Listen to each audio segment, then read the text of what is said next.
Joining us now on the line is Virginia Delegate Jackson Miller, Republican from Prince William, the majority whip of the House of Delegates in the Commonwealth of Virginia, represents the 50th District, the city of Manassas, parts of western Prince William County. And there's an epic battle going on, and it has to do with the state's Supreme Court. Good morning to you, Delegate Miller. Good morning. Thank you for having me. All right, so help me understand this. I did not know this. This is interesting to me that in the Commonwealth of Virginia, the legislature has a big say in who fills the Supreme Court slots.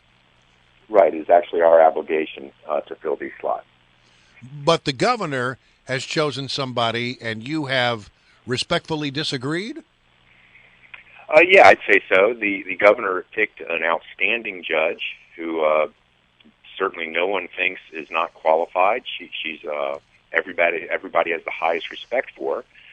It's just that the governor bypassed who we think is a better judge, a judge who actually has 6 years of appellate experience, which is Judge Rossi Alston. The judge that the governor picked has no experience on the appellate level. And again, no one has said anything bad about her. No one said anything except that she's an outstanding judge. We just felt that Judge Alston has the better experience because he's been sitting on the Virginia Court of Appeals for the last 6 or so years, which is the level just below the Supreme Court level. All right, and is this a done deal? Well, as I've learned in Richmond, nothing is a done deal until the votes have been counted. But yeah, I think so. I believe both the Senate and the House found that Judge Alston was the more qualified person. There was 4 of the major bar associations around the state did rankings for these judges. 3 of those bar associations gave both Judge Roush, who was Governor McAuliffe's pick, and Judge Alston the highest rating. And then a 4th bar association gave only Judge Alston the highest rating and gave Judge Roush the next highest rating, which was still a high rating. And then on top of the fact that Judge Alston has 6 years of appellate experience already, which Judge Roush does not have, it just seemed a no-brainer to us.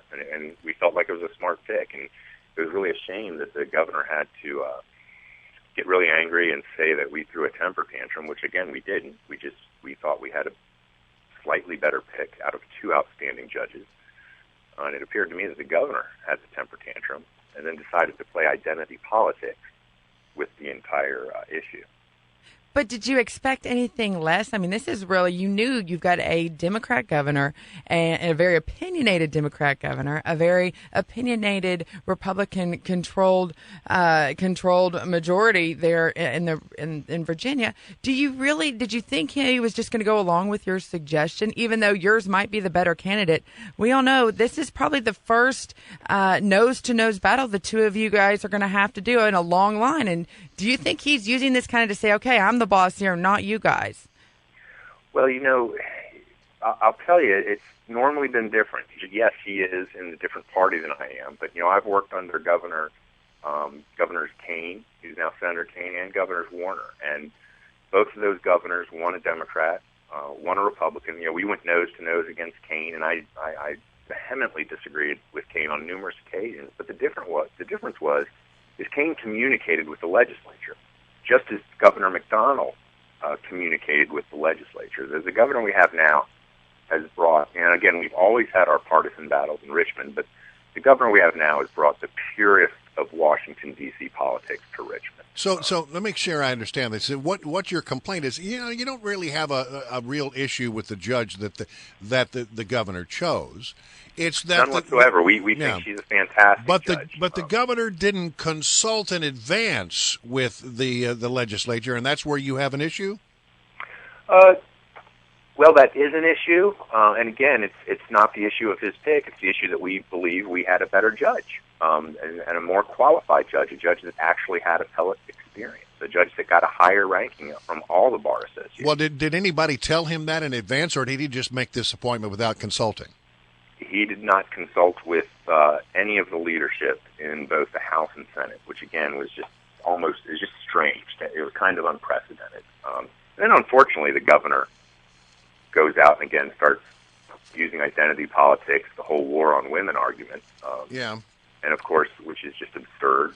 And if we played that game, we could just as easily come out and say that it's disgraceful that Governor McAuliffe didn't see fit to pick a more qualified African American, who our pick happens to be, over a woman, and we could do the same thing. He never mentions that our pick is an African American. He just says that we threw a woman out to put a man on there. All right, and if we decided to play that same identity politics role, we would throw back at him and say, "Oh, we can't believe that he picked a white person over a more qualified black person for this position." Let me ask you this question, though. The one thing that the governor has on his side that you don't have on your side in this matter is the Attorney General, Mark Herring. Can he enter this in any way and have any impact on it?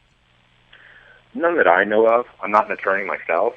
I'm a realtor by trade. Of course, I was a policeman for almost 20 years in a past life, but I'll tell you right now that I don't believe that the Attorney General will have much say in this.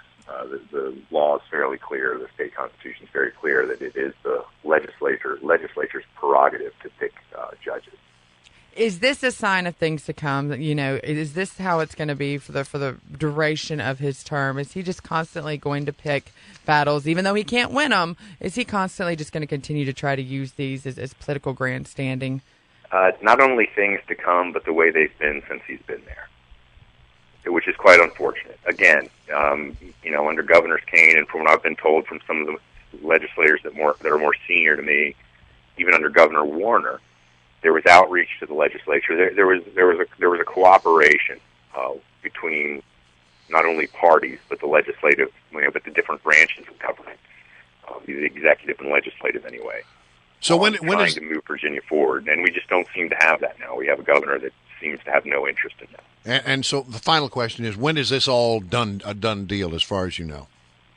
Well, right now we think it'll probably be done on August 17th, which is a special session date that, again, the governor called without much input from the legislature. He called in a special session for a different issue.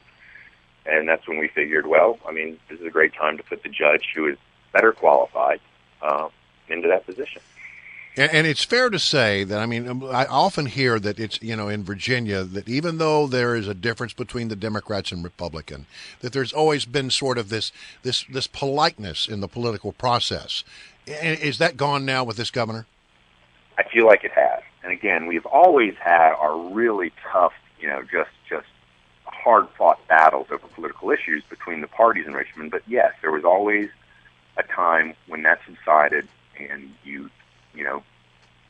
then you got the work of the people done, and you did everything you could to move Virginia forward. Well, and under this governor, that's definitely evaporated. All right. Well, we'll continue to watch, and thank you for joining us. He's Delegate Jackson Miller, the Virginia Delegate Majority Whip. It's good to have you on the program this morning. Again, thanks for having me.